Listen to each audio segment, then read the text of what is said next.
Good morning and welcome to my writing class. This is a sort of a makeup substitute lecture for the Chuseok holiday for my students. And today we are going to do a sort of a grammar lesson, which may not sound interesting, but it's kind of relevant to the current unit where we've been talking about kind of more descriptive writing, and I want to kind of give a summary or an overview of, well, ways of describing nouns that we didn't really treat systematically in the class lectures. So we're going to talk about noun phrases. So a noun phrase is a linguistic term for the noun itself, and then whatever modifiers come before it and after it. So for example, you could have pre-modifiers, modifiers before the noun. It could be determiners, things like this and that, and other quantifiers, things like all, like this coffee, every coffee, each coffee, some coffee, all the coffees, things like that. Numerals, of course, pretty obvious. I don't really need to talk about 10 coffees, my first coffee.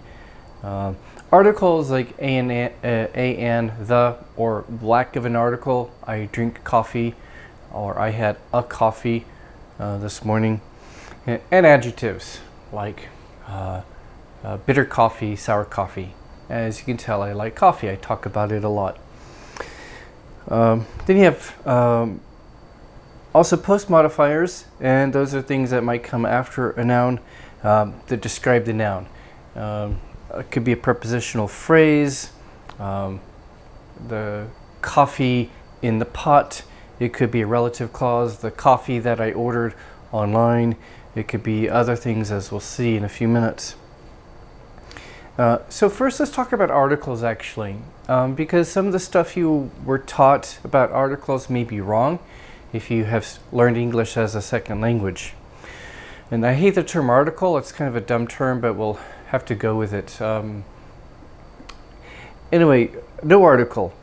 If there's no article on the noun, like I drink coffee, well, this can have a certain nuance in the context. It could mean I'm talking about a material or substance, as in I drink coffee. It could also be an abstract noun. If there's no article on it, it could be an abstract noun. For example, love. The world needs more love. We need less war. We need more peace. Abstract nouns. It could be a general activity. I like walking. I like hiking. Beware of theft.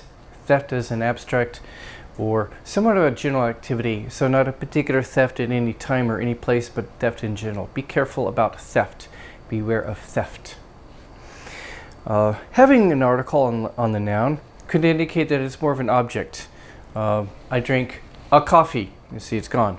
A coffee. And if you learn English as a second language, you may not know that we can do this, but especially when we're ordering something or we're talking about quantities, you know, a bottle of water, a water. I can say, give me a water, meaning a quantity, a bottle of water, a coffee. So we're talking about objects. A book. Okay, this is a book. A book, the book. So we use a and the for objects oftentimes. So you were taught count nouns, not count nouns, and I think that's not very helpful. We use articles for objects, for things, something you can picture in your head, or a specific instance of something. It could be a specific instance or example of a more abstract or general noun. So we need less war, abstract, but the war, I'm talking about a particular war. The war was very nasty. It was a very bad war. You know, no war is good, of course, but I like hiking. This morning I had a good hike. I enjoyed a nice hike. A specific event, a specific instance, a specific example, like a particular war, a particular instance of war, the war. Okay, what else? Democracy is an important concept in human history, or if I talk about a particular example or type, the democracy of Greece, the democracy of ancient Greece is somewhat different from the democracy of modern European countries, different types of democracy. So we do these things with articles. to indicate different meanings or nuances. Now, we can change the meaning or nuance of a noun with articles sometimes. You were probably taught, well, A is for first mention, the is for second mention of a noun. The first time you mention a noun, you say a, and the second time, the. If you've learned English as a second language, you might have noticed this rule doesn't exactly work all the time. Because the rule is not, it's kind of a pattern, but it's just one of multiple patterns, and someday I'll make some more videos on this stuff. But there are times you put a repeatedly on a noun. If you're talking about definitions and descriptions, a penguin is a flightless bird that lives in the Antarctic. Definitions and general descriptions. You might put the on a noun if it's identified by a post modifier that identifies which one. So for example, the penguin in this cartoon is really cute. So in this cartoon is identifying which penguin. The book with the yellow cover needs to be fixed. Something like that. So with the yellow cover, that phrase after the noun can identify which book I'm talking about, even if you don't see the book. Also in storytelling, there are cases where we put the on a noun from the beginning. So there's this famous pop song that starts with, "In the jungle, the lion sleeps tonight." And you don't know which jungle or which lion, but it starts in this very vivid, descriptive way by putting the on jungle and lion, because that's the important scene of the story that's going to be told, and the lion is kind of a main character that's going to be the focus. So it starts focusing your attention from the beginning with the jungle, the lion, even though these were not mentioned before. It's the very beginning of the song. You know, "In the jungle, the lion sleeps tonight, a weem away, a weem away, a weem away." Try getting that song out of your head now. It's going to be stuck in your head as you listen to this video, hopefully. All right, let's talk about adjectives. Now, you all know adjectives, but let's look at different kinds of adjectives that you can use to spice up your descriptions in your writing, like for your writing assignments. Of course, there are adjectives of degree, and we'll start with the adjectives that tend to come maybe earlier in a noun phrase, and then the adjectives that tend to come later, closer to the noun, if you want to have multiple adjectives on nouns. In English, it makes a difference. In East Asian languages like Korean and I think Chinese, it doesn't really matter. But in English, we care about the order of adjectives if you have multiple adjectives. We might start out with adjectives of degree. It's an absolute wreck. The economy is an absolute wreck. It's a complete mess. This is sheer nonsense. He's a total idiot. So it's indicating the degree of the statement. It's kind of subjective. It's kind of sort of like your personal evaluation. And so if you're trying to do more formal writing, be careful to avoid those that are kind of colloquial or negative or too emotional. This very day, yeah, that's fine. Pure fabrication might be okay in some context. In other contexts, some of these might be kind of more emotional and thus more informal or colloquial and not so objective or academic sounding. So use the right ones that are appropriate to your writing context, whether you're trying to be emotional or more objective and academic. And then you've got qualitative adjectives that, again, same thing. These can be more subjective and emotional or negative sounding or vague sounding. So he's a good person, a bad person. And for many descriptions, that's fine.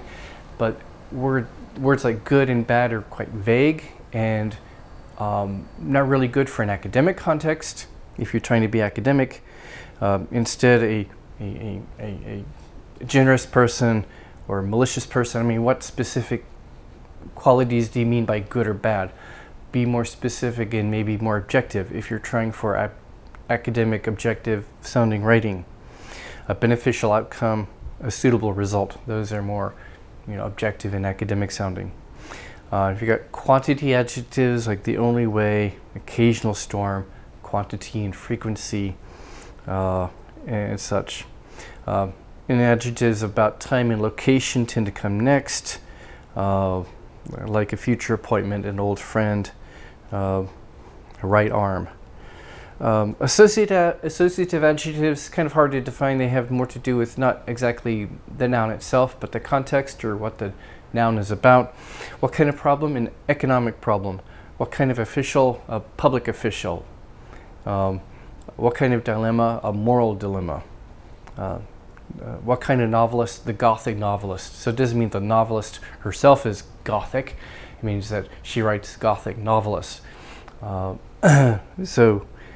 Next we have, you can have sensory adjectives, and these might be good for kind of more descriptive, narrative kind of writing. A savory stew. Okay. A putrid, foul-smelling, rotten bag of lettuce that's been in your refrigerator for 5 weeks and has weird things growing in it. Time to throw it out. Fresh-smelling cookies. Yes, an ice-cold drink. These can be good for descriptive writing. Compound adjectives, grayish-green fluid, and so on. Often hyphenated, but sometimes whether it's hyphenated really is up to the writer. There aren't necessarily strict rules here. There's a tendency if it's a compound of two different word categories, like green is kind of a noun and can be an adjective but also a noun, and grayish of course is an adjective. So there's a tendency to hyphenate the two words if they are two different, maybe as you were taught, parts of speech, like an adjective plus a noun, put together to make a more compound adjective. Street smart, so street is a noun, smart is an adjective, and the whole thing is a noun adjective. Street smart kid, big name store, and so on. So there's a tendency to use a hyphen if the two words are not exactly the same category, like adjective, but an adverb adjective or a noun plus adjective put together to make a compound adjective. You have material adjectives, what it's made of, a stone wall, a brick wall, a metal can. Next, we tend to have adjectives indicating more or less roughly in this order: age, condition, size, shape, and color. Like an old large red ball. And again, there might be, this is kind of a general tendency to put things in this particular order in English. A worn out red sofa. So condition before color. And shape and size. A brand new oblong gray-black sofa. So we might tend to put the shape before the color. In English, this has to do with what is the most essential property of a noun. Things like color and shape are kind of more essential to what the noun is, and slightly less essential, less of its essence is like its condition, whether it's new or old or worn out or brand new. So age and condition tend to come before descriptions of size and shape, because the size and shape is more of an inherent or essential property of the noun. And finally, perhaps even more essential is origin or material. A large French sofa, a wooden Italian piano.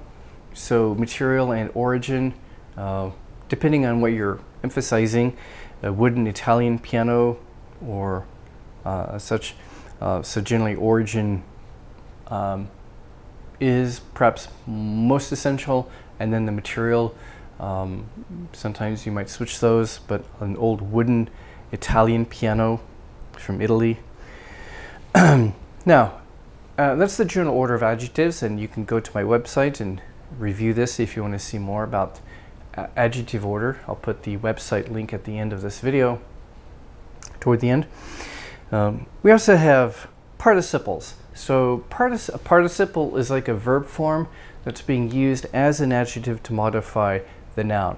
And for example, the ing form, the present participle, like a babbling baby or a bubbling brook. These can be nice descriptive phrases. A winding road, or an ed form, a ragged doll, and I'm pronouncing the ed in this case, not ragged, but ragged, because it's used as an adjective still. A ragged doll. Perplexing results are completed experiments. Our completed experiments. In other words, our experiments that have been completed. Our completed experiments show this, but our ongoing current experiments show we don't know yet. So you can have present or past participles, simple participles before noun. You can also you can hyphenate the participle or modify it with an adverb or something that looks like an adjective, but it's really acting like an adverb to modify the participle. And again, these can often be hyphenated. It depends on the writer and the writer's preferences. But things like a half-eaten steak, again, half is a different kind of word class or part of speech from eaten, so we tend to hyphenate it. It's not necessarily required, but it's more common to.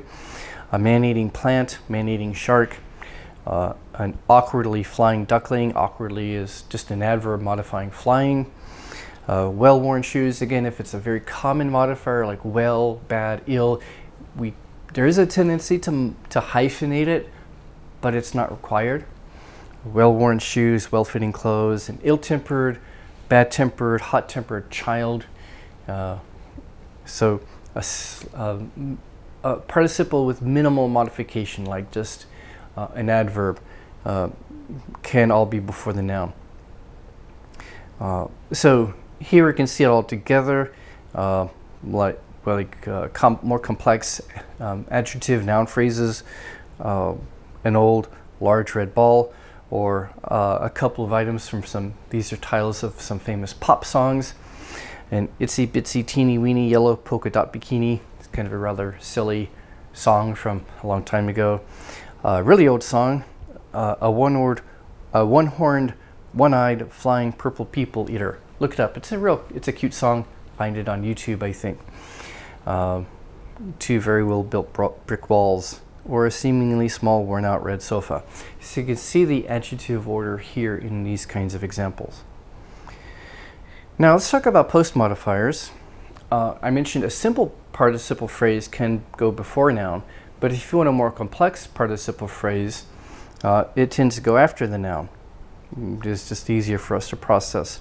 So for example, we enjoyed a savory bread filled with walnut bits. What kind of bread? Bread filled with walnut bits. So you've got the verbal adjective like filled. It's kind of a verb, but it's modifying bread. And it's not just the simple participle by itself, but it has a phrase with it. So this will tend to go after the noun because it's easier for us to kind of process or to say. So you've got the verb filled and then some associated or related noun or other phrase in the participle phrase walnut bits. So bread filled with walnut bits. Overwhelmed by the complexity. So overwhelmed, originally a verb, and then complexity overwhelms the student, or the student overwhelmed by the complexity. So again, a longer participle phrase or participle clause here. Squirrels thrilled with a heap of acorns. Experiment conducted with large sample size. Large sample size, conducted, large sample size. Verb, noun, ideas together modifying another noun, experiment. The participle phrase goes after the noun.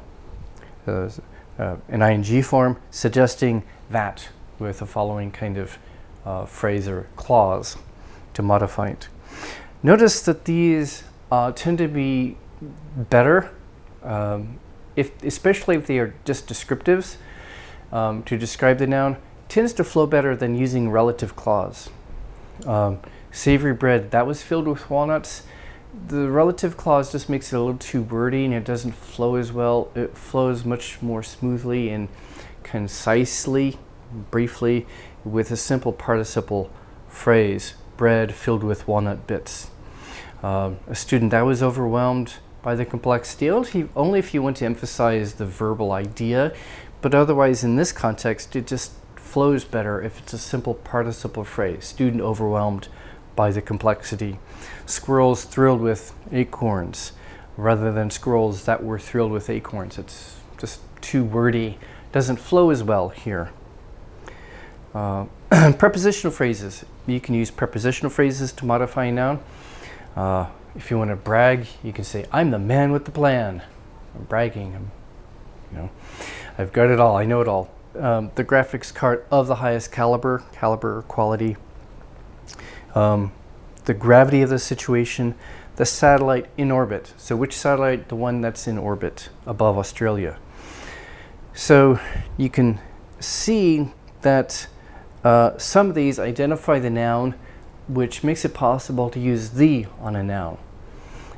So you actually have some identifying phrases. The gravity of the situation. So the with gravity, because the following prepositional phrase indicates what kind of gravity we're talking about, what kind of seriousness. Which satellite? The prepositional phrase in orbit above Australia identifies which satellite, so it can be the satellite. The book with the broken spine. With the broken spine is indicating which book, and therefore you can say the if it is identifying which one. And this is true for prepositional phrases, for relative clauses, occasionally for participle phrases after the noun if it's identifying which one. Notice that the last two, we looked at various students with learning disabilities. This is much better than saying students who have learning disabilities. People might tend to write students who have learning disabilities, a group of patients who have heart problems, but that's kind of wordy. If it's just a description, you don't need to emphasize the possession of the medical problem. So instead of saying who have, that phrase who have, that relative clause with have, if it's a description, you can just get rid of that and use a prepositional phrase. Patients with heart problems and students with learning disabilities. That's much easier than saying who have learning disabilities. It doesn't flow as well. So if you can get rid of the who have, then get rid of it and replace it with a prepositional phrase, maybe a participle phrase. Psycholinguistics is the study of language processing. Which study? The study of language processing. So it can be the. Relative clauses. So of course you can use relative clauses if it's called for. Participle phrases, prepositional phrases might flow better, but if you want more content, relative clause can work. He is a president who has no idea what he's doing. See, you're putting kind of equal attention on the fact that he has no idea and no idea what he's doing. Putting kind of equal attention on more of the content of the relative clause. So relative clause is kind of like a sentence. It's like a whole sentence that's being used to modify a noun. The man has no idea what he's doing, and he is a president who has no idea what he's doing. The problem has puzzled scientists. This is a problem that has puzzled scientists. Climate research indicates the situation is far worse, and the government suppressed climate research that indicates that the problem is far worse. So this is a whole, so you need like the content, the idea of a whole sentence. Research indicates, okay, the situation is far worse. So situation, noun, is far worse. So you need this whole complex idea to modify the noun climate research, the noun phrase climate research. People who believe in conspiracy theory, people believe in conspiracy theories. So believing in conspiracy theories is a complex concept that's modifying people, and extremist politicians can take advantage of people who believe in conspiracy theories, which is true. That's the reason why some people are so concerned about the rise of conspiracy theories in modern times, because Hitler and the Nazis actually played on conspiracy theories and fears of conspiracies that were popular in Germany in the 1930s, and they also added to them, added to these conspiracy theories. That's why it's dangerous. Now let's look at something else. The grammar books call these things appositives, which I think is not a very good term. It's not a very clear term, but sometimes you have a noun and a comma and then some extra information about the noun set off by commas. Our previous manager, Ms. Smith, was well organized. So Ms. Smith is just the name and it's extra information added to, so it's not really identifying. It's not necessarily identifying, but it's just adding extra information. Its purpose here is to add information about the manager, the one who's named Mrs. Smith. Our previous manager was well organized. Our current manager, a complete idiot, is hopelessly incompetent. So, complete idiot, that's just adding extra information about the current manager. So these are called appositives and they're generally set off by commas. And this leads to an important distinction between two kinds of relative clauses in English. So I just talked about your standard relative clause. It's called an identifying relative clause. Now let's look at an appositive, and we're going to see some of these start to look a bit like relative clauses. Like this example, my brother, the one who lives in Chicago, will come for a visit. Starting to look a bit more like a relative clause, but it's still in a positive. The information is between commas, and it's not exactly a whole relative clause. But if we change it like this, my brother, who lives in Chicago, will come for a visit. It's sort of a relative clause, but here it's in a positive. It's between commas. It's not identifying which brother. It's simply adding more information about the brother in Chicago. So that is a sort of relative clause, but it's a different one from the standard relative clause. A standard relative clause functions to identify which one, like which brother. Perhaps I have several brothers, maybe a dozen, who knows? Maybe don't know. But in this case, this appositive maybe assumes I have one brother, or maybe you know which brother I'm talking about, and I'm just adding that he lives in Chicago. That's it. So this isn't a positive, it's just extra information. Now let's compare it with a true regular relative clause. The first one, the appositive, my brother who lives in Chicago will come for a visit. The second one is our standard relative clause. My brother who lives in Chicago will come for a visit. This is a standard relative clause. It identifies which brother, so we call it an identifying relative clause. Notice my intonation is different. For the regular relative clause, the identifying relative clause, the second one, my intonation pretty much stays standard. There aren't any real breaks in my intonation. My brother who lives in Chicago will come for a visit. In the first one, there's a difference in my intonation in spoken, and that's reflected by the commas in writing. My brother who lives in Chicago will come for a visit. It's kind of quicker. Maybe lower in volume and intonation. It's kind of like saying something that's in parentheses, inside parentheses, and we call it a parenthetical intonation in speaking. And in writing, you could put it in parentheses, or more kind of better flow, put it in commas. That isn't a positive. It's just adding extra information. So the second one is identifying which brother I'm talking about. Oh, the one who lives in Chicago and not the one who lives in Florida, maybe. Let's look at another example. This second example, we met the famous physicist who developed the model for the warp drive engine. That's in a positive with a comma, and it's kind of assuming maybe you know which physicist I'm talking about. It's not identifying the physicist. Maybe we just met him, at a conference. And I'm just telling you extra information. Oh, he's the guy who came up with that model for the warp drive that could go faster than light. A theoretical kind of fun thing. Versus the true or regular relative clause in the bottom, we met the famous physicist who developed a model for a warp drive engine. There I'm identifying which physicist. And that's your regular relative clause. So the appositive relative clause, it's a non-identifying relative clause, just adding extra information. A regular relative clause is an identifying relative clause. It actually identifies which one, which physicist, which brother, which manager we're talking about out of a possible set.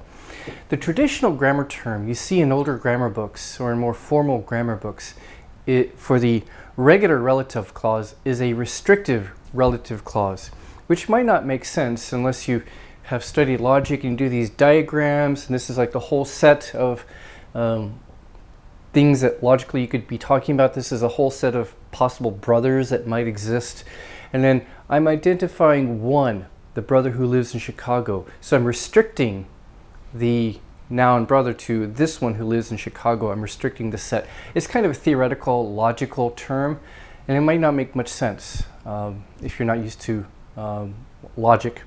So identifying relative clause is maybe a better term. This is your standard, normal, typical relative clause.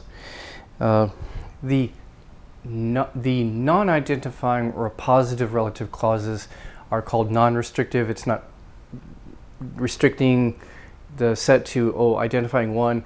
It's just adding extra information. You can call it also parenthetical or descriptive relative clause if you want to. Most relative clauses that you see and write in English are going to be the regular identifying relative clause without a comma, as long as the noun, like brother, is next to the relative clause who lives in Chicago. As long as they're next to each other, you don't need a comma generally. The case where you see one with a comma, that's probably in a positive type of relative clause. So if your first language is a language like Korean, probably Japanese and other Asian languages, you can kind of go back and forth with the identifying relative clauses. In Korean, the identifying relative clause is really the same as a participle, because in Korean you would say, my living in Chicago brother will come for a visit. The last year working here manager, Ms. Smith, the invented warp drive engine physicist. That's how you say it in Korean and Japanese and Chinese and other Asian languages. So that's your regular identifying relative clause, which in English is kind of this whole phrase that goes after the noun with a who or what or that or something like that. The appositive relative clause doesn't really exist in Korean and other Asian languages, I think. Based on what my students have told me, you'd have to just rephrase it. My brother is coming for a visit and he's the one who lives in Chicago.